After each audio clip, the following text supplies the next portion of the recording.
Besides having the coolest sideburns ever, this guy was also considered as Martin Van Buren.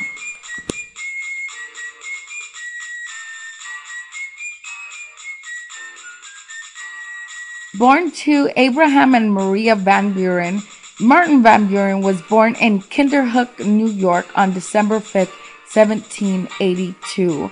He was born in a tavern. He had a lot of connections to other politics because it was said that in the tavern there was a lot of hanging out. Polling places for voting were held there, and also a lot of village meetings. So the hookup was even more of a hookup just because he had the hookup. Anywho, all those hookups then got him to be the New York State Senator in 1812, then the U.S. Senator 9 years later. Somewhere in between that, he married his girlfriend Hannah Hose. They became happily married, but not a lot is known about her since he never wrote anything about her in his autobiographies.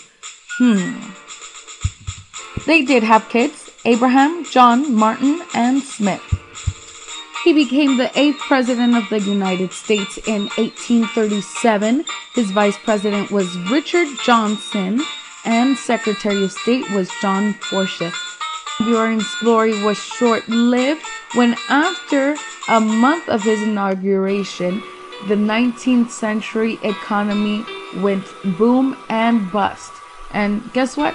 He didn't know what to do. Then when re-election came up, he lost that in 1840. He tried again, not once, but twice more, and lost in 1844 and 1848.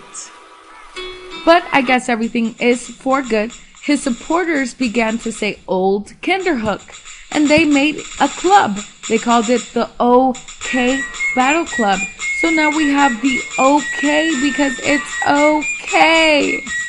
After this, he retired to his estate in Lindenwold, Kinderhook. Then he died in fall of 1861 due to pneumonia. Well, I hope you learned something about the 8th President, Martin Van Buren, and that you feel okay.